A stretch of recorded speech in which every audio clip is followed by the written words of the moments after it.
two brothers come up to me, aged 7 and 8, with an unexplained aggressive look in their eye. And the younger one pushes me to the ground, kicks me in the stomach, and just says, "Gay."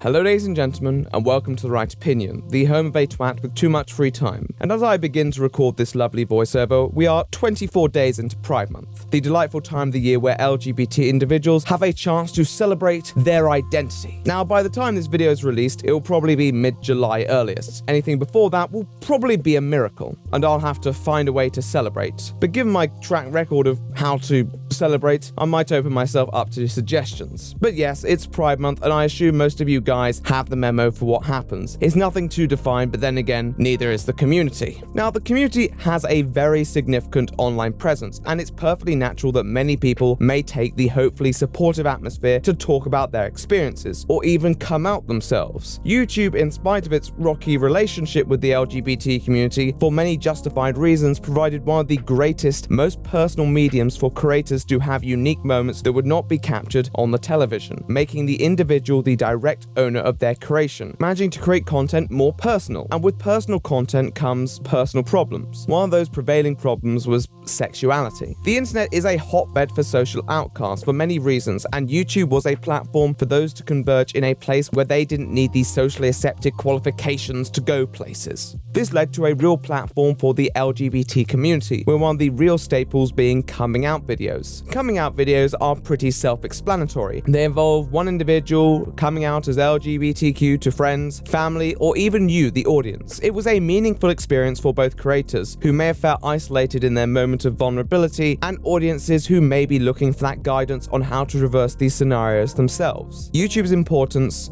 is undeniable. However, it's not every day a highly popular, reputable public figure decides not just to come out, but to come out in a way that deals with it in an incredibly introspective and detailed fashion with multiple social statements. However, the individual that I have decided to cover today has done just that. The individual is Daniel Howell, also known from the YouTube duo Dan and Phil. Howell is a bona fide YouTube unit. He has been on the platform since 2009 and really does represent the wholesome online come-up that many people like to visualize regarding the website. His style definitely represented the syndicate of sketch YouTubers that were sprouting from the fertile earth at that point. But make no mistake, Howell was his own creator and definitely represented the Brits well on that side, capturing the irony-tainted cynicism that is signature to much of our humor. It's also content that has aged incredibly well. In this video, he basically predicts or recognizes stan culture. And of course you have to follow them on Twitter, but it is important that you @reply everything that they say within the first 12 seconds of them posting a tweet,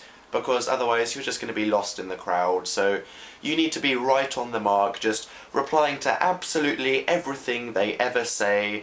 And at this point it is important to remember that you do have to be interesting. If you're boring, then they just won't care who you are. So, you know, read their MySpace interests, watch their Tumblr posts, and, you know, write down a list of what you think they're interested in, so you can at least pretend you have similar interests. Nonetheless, in spite of the very idiosyncratically British tone, this received appreciation from across the globe, and his channel proceeded to gain a strong amount of traction. He continued to work with his compadre Phil Lester of Amazing Phil, and created some very entertaining sketch content that continued to thrive for a good few years, increasing production values, furthering the creative vision, working on new channels such as their epic gaming ventures, and moving even beyond YouTube, most notably to their show on BBC Radio 1. The fact that at a time where YouTube still wasn't quite at its level of cultural magnitude, a pair of British lads could use that content to gain a spot on arguably the most iconic British radio station should be a real testament to how significant they were in the landscape of YouTube. However, when you have all that fame dropped in your lap, you sometimes find it difficult to express who you really are. Content will always be reflective of an individual to an extent, but at the same time, it's not going to tell you who the person behind the camera is, and people start to theorize for various reasons that we'll break down a bit, fan fictions and the rest.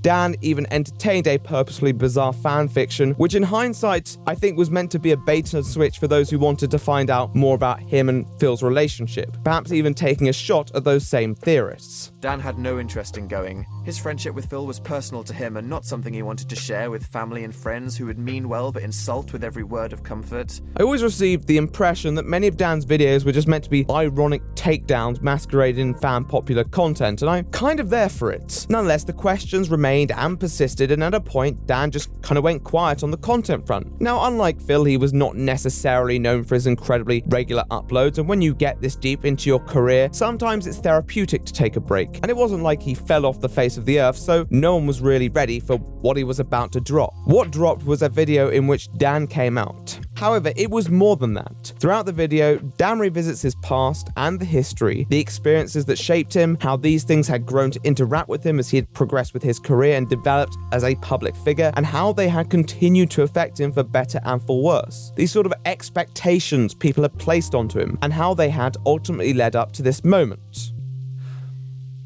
Hello, Internet. However, it's a bit more than that. We're going to be going into a bit of a deeper philosophical dive today and trying to break down the various aspects of coming out videos, their difficulty, their challenge, and sometimes their weaknesses. But we'll also be going into why they're important, why they matter, and why, with respect to all of these conditions and factors, I feel that Dan Howell really did something else with a type of video that is often overlooked in the cultural impact they could have. I'm going to be showing some clips to try and capture the energy of his video, but if you want it done justice, go and watch the whole thing. So, without further ado, I suggest we get into it. In the list of things that identify a person, one of the most important for other people to know is their sexuality. For if sex is the primal force propelling all of these humans forward by their hips, they have to know, are we gonna fuck? So the first question I should put to you is, why come out? Now, I don't mean generally here, I mean in the fact that you would make a video with regards to coming out to your audience. I mean, on principle, it's a fairly simple answer, at least it used to be, that you want people to be aware. But as a creator, you immediately have to face some nuances that reflect your channel. Who do you want to be aware? What sort of awareness are you raising? The easiest solution is to have people aware when they are introduced to the brand. If they want, they can look up a creator and find out their sexuality. But that forgets one of the main purposes why someone comes online, particularly if they see YouTube as an escape from the troublesome real world. You immediately hit a fairly tough catch-22 as a small YouTuber. In Dan's instance, he was a facecam YouTuber, so anyone who knew him could immediately identify him, and that could lead to more real-life problems. And without having an online life that's remotely sustainable, that would be dangerous on his behalf. Now, although in his coming out video he makes it clear that there were people who didn't know, he also shows that the animosity these people reacted with typically deterred him from being public about his sexuality. I was 6 years old, running around the playground, pretending to be Sonic the Hedgehog or something, when two brothers come up to me, aged 7 and 8, with an unexplained aggressive look in their eye, and the younger one pushes me to the ground, kicks me in the stomach, and just says, "Gay." This was the first time I ever heard that word. Well, I don't know what the heck gay means, but apparently it means people kick you on the floor, so that ain't good. This one little shit who I won't name was one of the school bullies, and he loved the word gay. He had it in for me, and I have no idea why. You know me, Mr. Winnie the Pooh meets Slender Man. Well, when I was 10, just Winnie the Pooh. I didn't do nothing to no one ever, and yet this guy used my pacifism as a punching bag, where any group situation was an excuse to single me out, call me gay for some reason, and then make everyone else exclude me because they were scared of him. So for a year, I literally had no friends, and this is when the bullying at school really stepped its pussy up. The things people used to say offhand to me in a corridor were now said loudly in classrooms where everybody would laugh. People used to sing songs about me being gay on the bus while my fellow nerds sat around me just stared awkwardly out of the window, not wanting to get involved. People shouted things out during GCSE exams in front of the whole school, and the low-key pushing became punches. People used to wait for me after school just to throw things at me. Once a guy put his hand around my throat and pushed my head against a coat peg in the locker room while everyone was watching and just slapped me for 5 minutes. Therefore, when creating his original content, it would have been a risky move to also have his sexuality public due to the real-life implications. In society as it is, people work from the assumption that an individual is straight, and therefore when someone is not straight and keeps themselves from the audience for the sake of self-protection, if they do manage to expand their channel and grow out their content, when they feel the shackles of approval from certain social figures alleviate, it feels like given people's assumption of heterosexuality, there is this burden that that feeling that you're not being as open with your audience as you could be. Here I am, age 27, and my sexual preference is seemingly still a vague, debatable, confusing, impenetrable mystery. Equally, once you've established a clear relationship with your audience, you become hesitant to alter it by releasing a coming out video because you don't know if your brand is ready to take on a message like that. There's no shame in not coming out to your audience. Remember that. Sometimes it can even be just based on technicality. The amount of videos that I've wanted to sit down and make just personal and talking to the camera, yet I've always felt a restraint when trying to make any video because honestly, I don't think it'd fit well within what I normally do. It's a difficult leap to make for multiple reasons that we'll indulge in a bit. So I'm only telling a few people on the internet right now. It's not like one day I'm going to get so many followers that random strangers in my family might see it.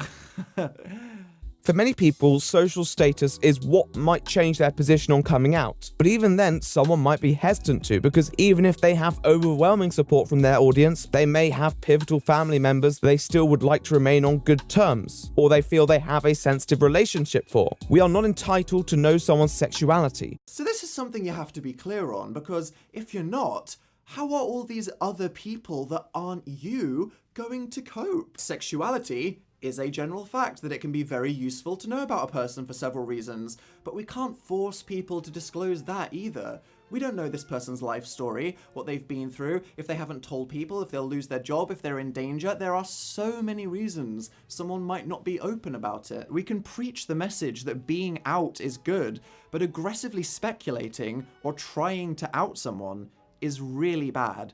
They might not be gay, in which case we're just harassing someone and probably stereotyping, and if they are, there's gonna be a reason why they haven't talked about it. What happens there will always be someone's own business, and there may be justified reasons for why we haven't spoken about it. But that's not the question we're trying to completely decipher here. So although making people aware is a possible answer for this question, at the same time there are many concerns surrounding it that might deter someone. There has to be some more reasons, right? Okay, let's look back at the assumption of heterosexuality. That's an interesting one because although many may assume such naturally, we also have stereotypes. And in the instance of Dan, although people weren't going to necessarily out him, there were many people who created hypotheses around his identity and why he had been relatively ambiguous about it. But I'm pretty sure no one that knows me thinks I'm straight, so I don't really need to come out as much as just clarify what the hell is going on. And let's make that abundantly clear. The absence of heterosexual behavior is not evidence for homosexual behavior. But when people start making assumptions about your private life, you feel the need to clarify because you don't want people misconstruing these sentiments that may be hard to read. In all fairness, it might be better for some of these people not to read into these things at all. But that's what people do. That's what our audiences will do. When people use art to express their feelings like Dan did, many committed fans want to use the art to look into their mind and find out what feelings they truly have. The nature of interpretation is fairly innocent and natural until people start carrying that through to your personal life and assuming relationships, and so in this instance you might be motivated to give them directly information that they can assure themselves with to avoid any misconceptions. So a coming out video can clear up possible misconceptions, right? Well, it doesn't necessarily mean that coming out is going to clear everything up. Particularly in the case of someone like Dan, you could very easily tell that coming out might actually complicate people's ideas of relationships, such as his one with Phil, another guy who has been relatively quiet on his sexual preferences. This in the past has led people to hypothesizing about their activities, and now one of them has come out. The threat that people might try and use that as evidence to prove that point hasn't really gone away. Now, I don't know Phil, but regardless of any assumption about his sexuality or even sexual activities could legitimately follow through to his social life if he is actively pursuing relationships. So when dealing with these situations, it's important to be sensitive to the discussion at hand. So when all these opportunities came for Dan and Phil, we were really excited, but I was also scared as people clearly knew I wasn't straight and I hadn't told my family that. None of my old friends knew about this, and what me and Phil had was ours and personal, and yet some people were trying to get access to it for their own satisfaction. It was no longer a few people on the internet, no big deal, so I just shut down. Here's the thing. I'm somebody that wants to keep the details of my personal life private. So is Phil. I know lots of people these days, thanks to social media, want to share and monetize every aspect of their life, and then as soon as something changes, suddenly it's this huge drama because everybody got invested in the story of your life like it's a soap opera. I don't want that. I want to do certain things without an audience. I want to be spontaneous. I don't want to feel afraid to take risks. I want to enjoy totally fucking something up and not have to post a public statement about it. And if anyone thinks people really have to share these things about their life, you need to rethink your position. However, in spite of how daunting it is, having a fan base might also be a great reason to come out about these experiences, particularly if your content typically may underline your own struggles. It means that it is very possible that you have attained subscribers and viewers who encounter similar struggles and feel the way you deal with it resonate with them. If their idol comes out about their own experiences, then it may be genuinely helpful to many people who are having trouble deciphering their own identity. Nonetheless, it's still a tightrope, as you don't want to promote your own experience as definitive. You still want people to come to terms with themselves on their own basis, because no two people are completely the same, even if they do have some degree of shared experiences. And if anything motivated me, it's the idea that I can help someone else, because that's basically my whole career, isn't it? Admitting to shit that I've been through so you will feel better about yourselves. There we go, you're welcome. I have a platform and a following of millions of people, many of whom I know have been through exactly what I have. And if I tell my story, as painful and flip-floppy and flawed as it is, I know it will mean something to someone, as every time someone speaks openly about sexuality, it saves lives. So, we've kind of covered all these sporadic reasons for coming out. For the larger YouTubers, I'd say these are probably the more prevailing reasons. And obviously there will always be many minor reasons too. And all of the reasons today that I've spoken about are still reasons to come out. They all just come with numerous amounts of reservations. And therefore it's definitely important that an established creator takes them into account when making a video, which is exactly something Dan intended to do. But there's still more hurdles that you face, which is what we'll discuss now.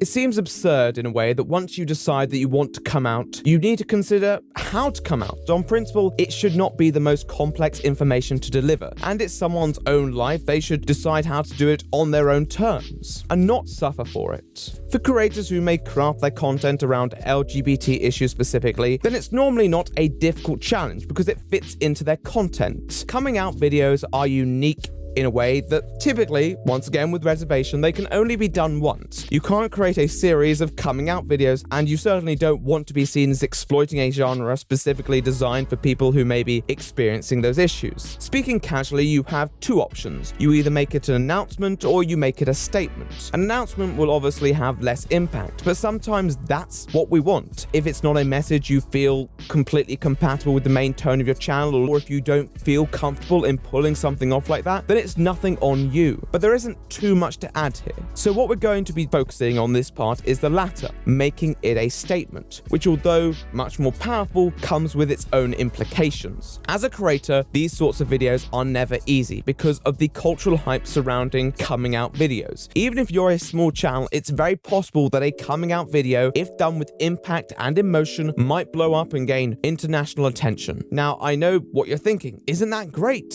Why wouldn't anyone want that? Well, if your channel isn't an inherently LGBT focused channel, then having one video that's going to do incredibly well yet doesn't fit in with your regular brand might bring across a load of attention that won't sustain itself. It's not right, but it's how YouTube works. For anyone who is experienced knows this will yield multiple problems. Firstly, it will give you a spike in subscribers who came for that kind of content, yet will inevitably lose interest when you don't continue in that direction, and thus may unsubscribe, killing your momentum. This will also yield in a decreasing amount of interest from remaining subscribers, which could impact the way that YouTube promotes your account, thus restricting you to the content that you might want to make, and probably driving a lot of frustration as you have to continuously watch your subscriber count drop. For many YouTubers, it's never really about the actual total subscriber count, it's about the trend. Now, although it seems harsh to look at these things from a business perspective, if you have a message to tell an audience, even if it's a more intimate or personal one, you still have to keep in mind that you might be constructing a channel and you don't want to completely shift the attention onto this one element that may not fully fully represent you.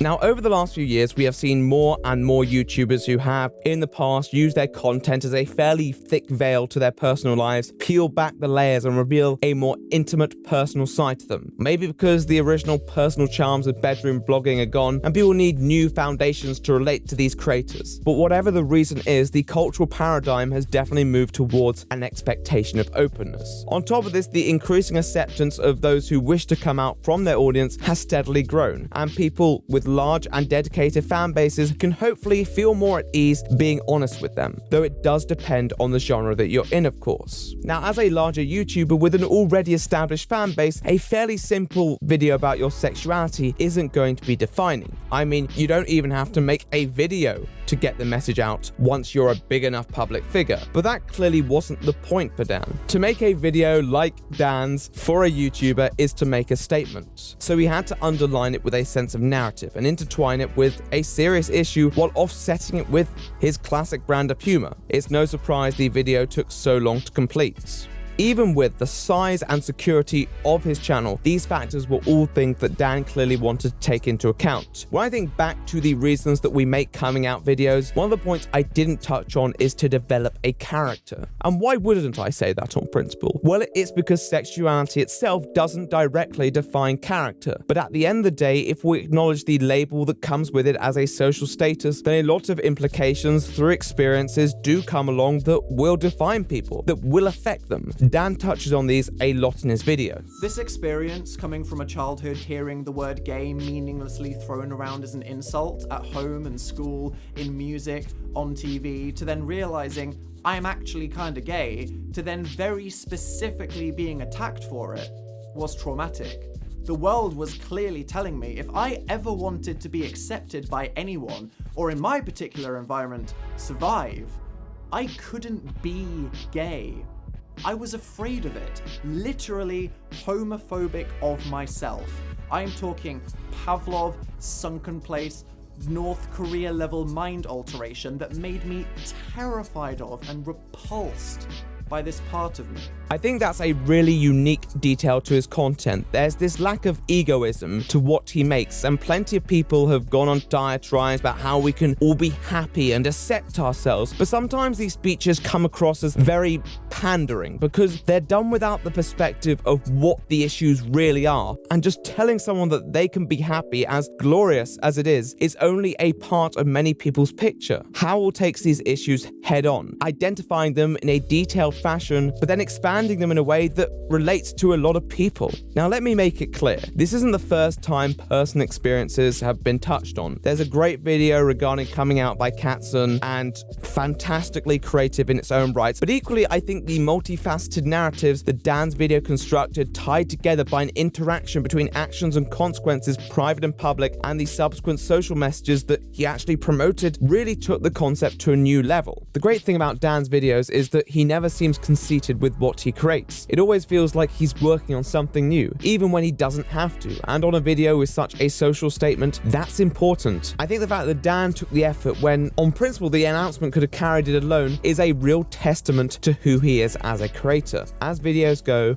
this was a tonal masterpiece. This tale was just some of the stuff relating to sexuality. We all have a whole sub-story if we want to tell it, but I just wanted to explain the journey of how I got to this point and overcame the obstacles that tried to block this path.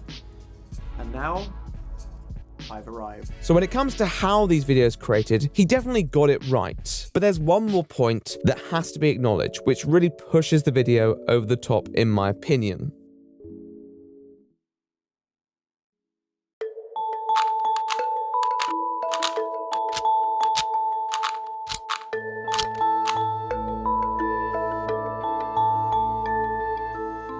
The penultimate part of his video is concerned with labels. Now, initially I felt confused as to why he had inserted this part towards the end, after what had kind of felt like a moment of closure.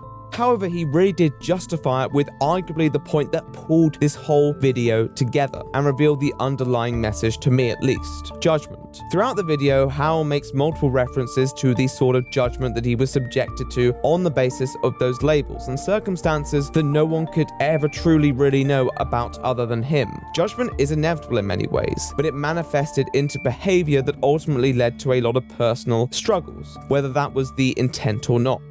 And this leads him to his final section, fear, where he really manages to speak to everyone.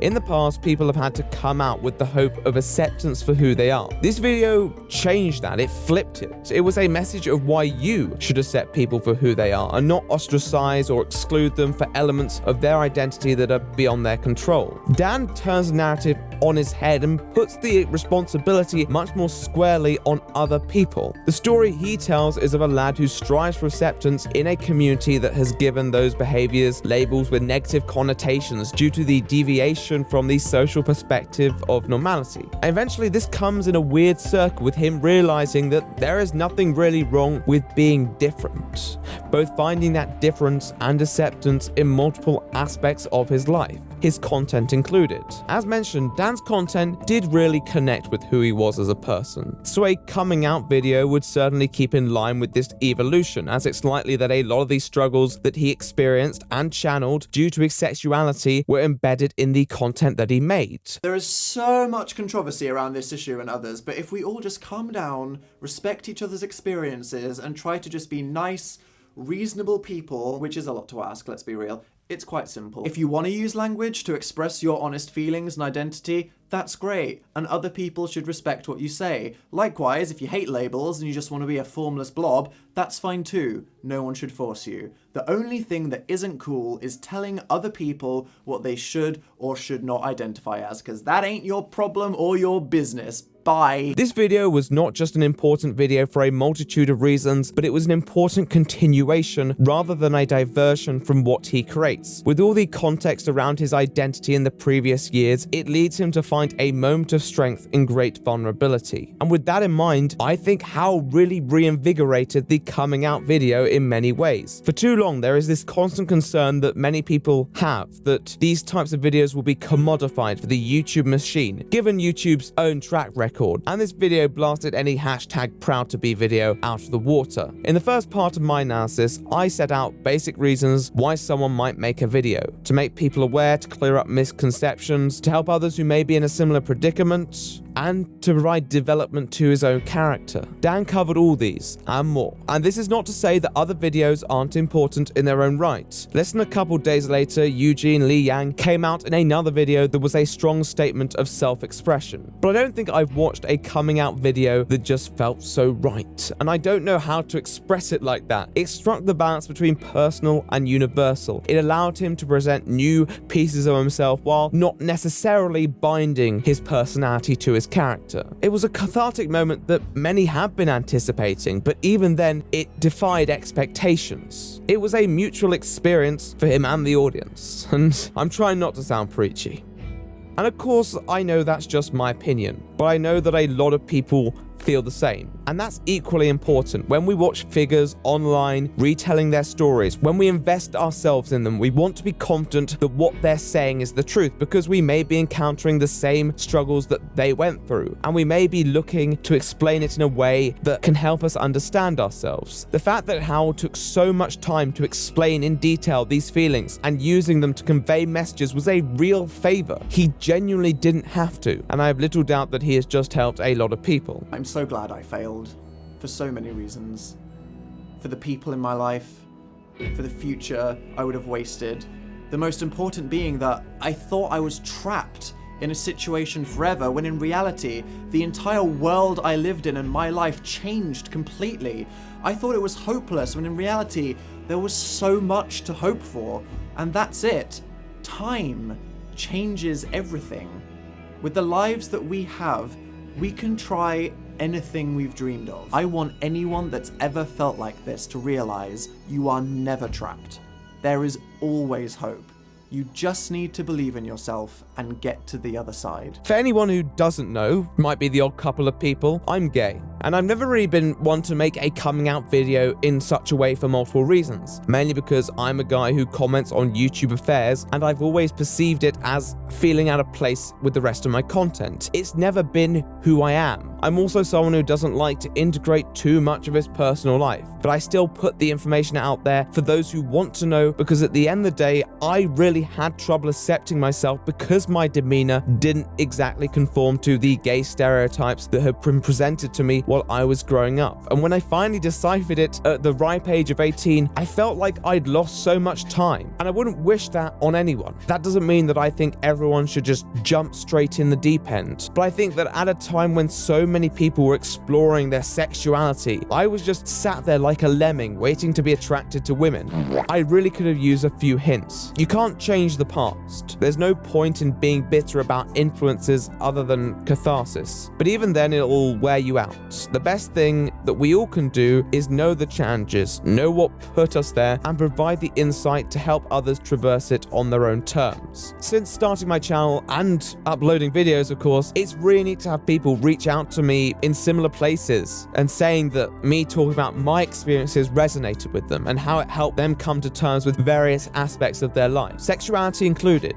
It's never really an effect I considered until people started telling me. You always feel like your experiences are so isolated, but so often you're not alone. People's sexuality will always be their own story, and that's a story they are under no obligation to share. When someone decides to be open about it, it can make a real difference, and therefore, both as someone who's been on the giving and receiving end of this dynamic, no pun intended, you freaks, it gives me a greater appreciation for a video like Dan's. Throughout the years, since 2009, Dan has represented a quintessential YouTuber in many ways, making content with the sort of sincerity that subverts the mainstream entertainment genre while still producing some great comedy, often underlying strong messages. With this video, none of that really changes. I mean, sure, due to the seriousness of the topic, it's obviously marginally less laugh out loud comedic, but nothing will alienate his audiences that have come to know and love him. It builds on his character and many of the relationships fans might have had with it. And to see such a mainstream person do this, it will instill a lot of confidence in people lacking it. At the same time, he's created a video that could have been a fairly casual upload, yet delivered something incredibly meaningful, adding a lot of new value to a long-standing bastion of a community that can sometimes seem completely lost.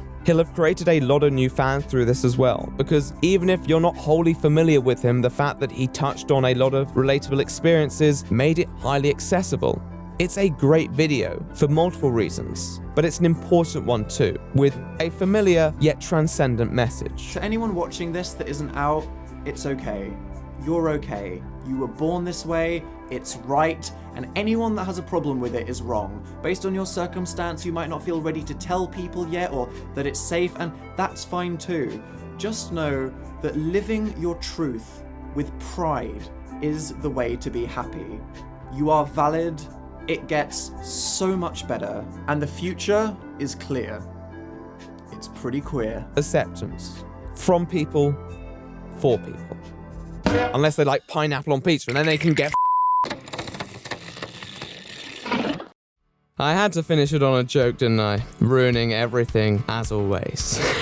Anyhow, I'd love to give a big shout out to my editors. I'm sure they have once again done a fantastic job. I'm envisioning it right now and I love it as much as ever. I want to give a big thanks to my Patreons. Fantastic people. I need to give a special shout out to some very special Patreons. $50 Patreons. We've got the face of Team Rocket, thank you so much. Some Hullabaloo, you're a real veteran, mate. Jewel Angel 1, thank you. Again, lots of love. And Bo Wright, a new bloke, so fantastic. And then at the $100 tier, Adam Michael. Oof, wow, that's just $100. Oof. Brandon Junk, thank you. Long-standing Patreon. I don't think we've even ever spoken yet. He's just incredible. These people have that sort of faith. So thank you, guys. And Evening Steel, another long-term supporter of the channel. They recently, actually, it was last couple months, they upped their pledge. You know, I'm genuinely endeared by that when someone does that. You know, going one step above feels like we're moving on up in the world, my friends. And hopefully that's what we'll be doing. Obviously, if you want to reach me, you can get in touch with me on Twitter, Facebook, and Discord. I'll be leaving links to those in the pinned comments. I do not have too much else to add. Just want to thank you guys for the support as always. It does genuinely make a difference. Hopefully, now I'm out of university, we'll be on an open road. So, until I'm driving down that open road, I guess I'm the right opinion, and I'll see you in the next one.